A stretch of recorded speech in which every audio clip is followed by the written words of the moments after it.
দর্শক, মায়েরা যখন গর্ভাবস্থায় থাকে বা প্রত্যেকটা মায়ের এই গর্ভকালীন সময় নানা রকমের জটিলতা হতে পারে, তার মধ্যে ডায়াবেটিস কিন্তু অন্যতম। আজ আমরা কথা বলবো গর্ভকালীন সময় ডায়াবেটিস জনিত জটিলতা, চিকিৎসা ও প্রতিকার নিয়ে। দর্শক সবাইকে আমন্ত্রণ বৈশাখী টেলিভিশন নিয়মিত স্বাস্থ্য বিষয়ক আয়োজন বৈশাখী হেলথের আজকের পর্বে। পুরো আয়োজন জুড়ে আপনাদের সাথে আছি আমি ডাক্তার ফারজানা আলী।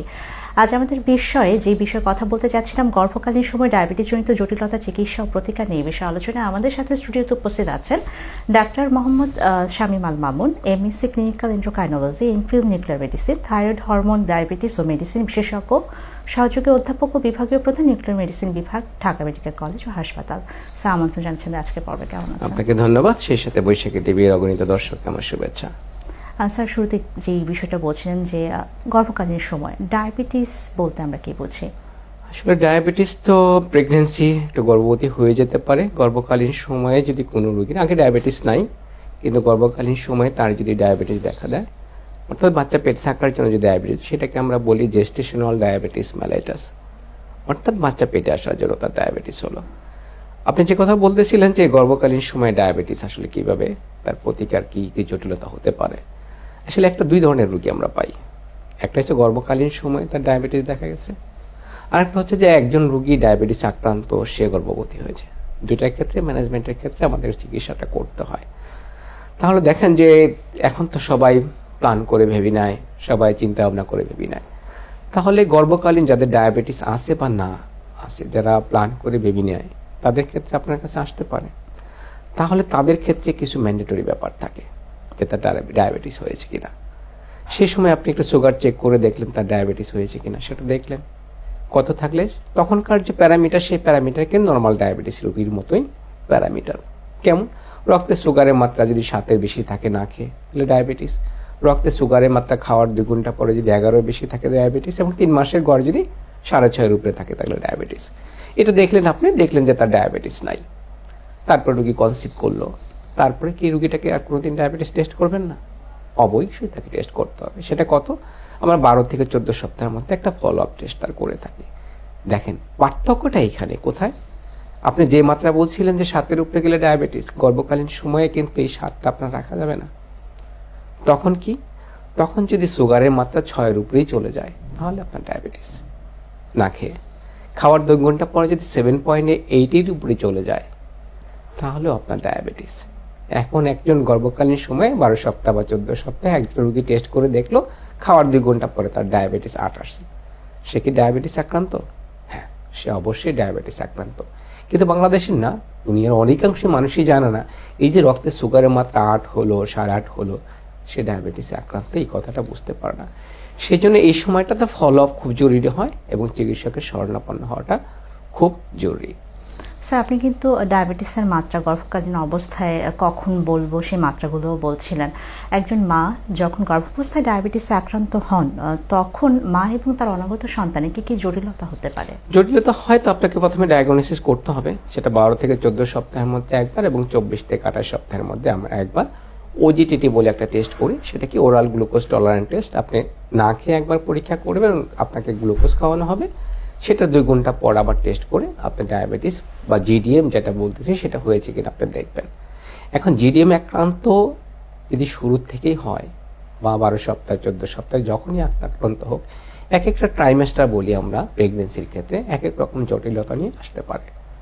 কিরকম? 2টা ভাগে ভাগ করি আমরা। একটা হচ্ছে মায়ের জটিলতা হতে পারে, আর একটা অনাগত শিশু যা আসতেছে তার ক্ষেত্রে জটিলতা হতে পারে। আমরা যদি বাচ্চার ক্ষেত্রে জটিলতার দিকে যাই, তাহলে কি আছে? এই 12 সপ্তাহের মধ্যেই দেখবেন যে কোনো বাচ্চার প্রত্যেকটা অঙ্গ কিন্তু ওই সময় তৈরি হয়।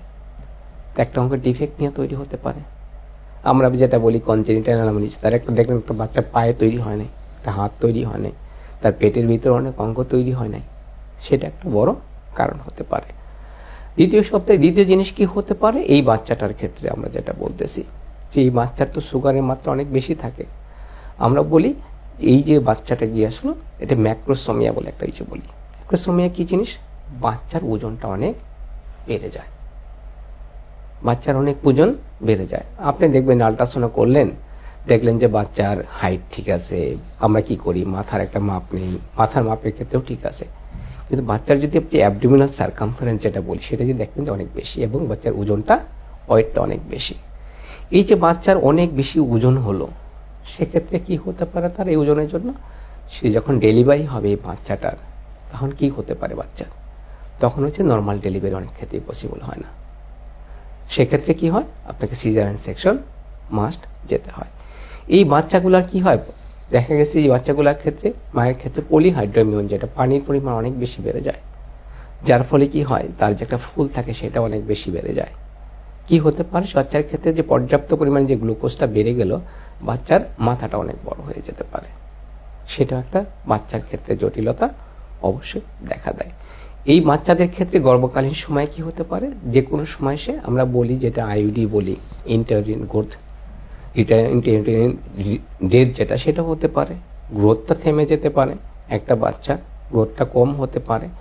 অনেক সময় দেখা গেছে হঠাৎ করে একটা জিডিএম হয়েছে 24 থেকে 28 সপ্তাহের মধ্যে, বাচ্চা ভালো ছিল, আপনি আলট্রা করে দেখছেন যে বাচ্চা ভালো ছিল, হঠাৎ দেখা গেল 32-33 সপ্তাহে গিয়ে না বাচ্চাটা হঠাৎ করে ডেথ, আনএক্সপ্লেন ডেথ বলি। কেন বাচ্চাটা মারা গেল? দেখা যাচ্ছে বাচ্চা কোনোদিন ফলো আপ হয় না, তার ডায়াবেটিস ছিল জানা জানে, এটা একটা ডায়াবেটিস একটা বাচ্চার ক্ষেত্রে এই কারণগুলো হতে পারে।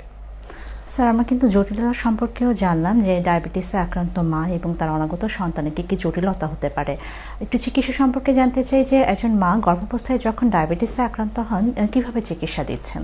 দুটো ব্যাপারে, যে মায়ের ক্ষেত্রে কিছু জটিলতা হয়, যেটা আমি বলতেছিলাম, কি মায়ের ক্ষেত্রে কি জটিলতা হতে পারে।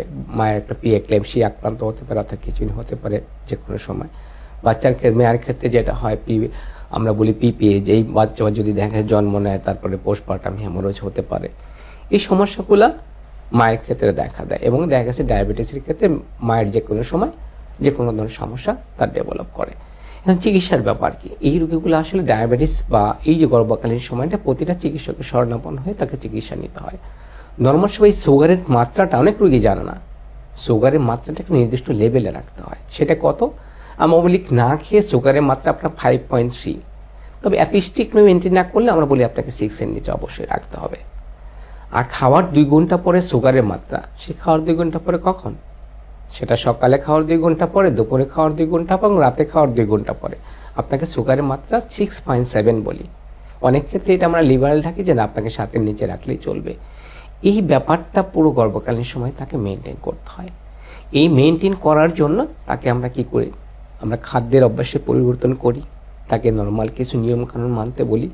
খাবার অভ্যাসে কি পরিবর্তন করে থাকি? তাকে বলি যে আপনি যে খাবারটা খান সেই খাবারটা কি করবেন?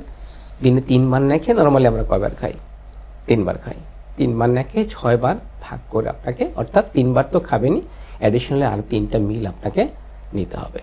স্যার, আপনি তো খাদ্যাভ্যাসের কথাও বললেন এবং ডায়াবেটিস কিভাবে নিয়ন্ত্রণ করবে সেই বিষয়টাও বলছিলেন। অনেক সময় মায়েরা জানতে চায় যারা গর্ভাবস্থায় ডায়াবেটিসে আক্রান্ত হয়েছেন পরবর্তীতে কিভাবে প্রতিকার করবেন।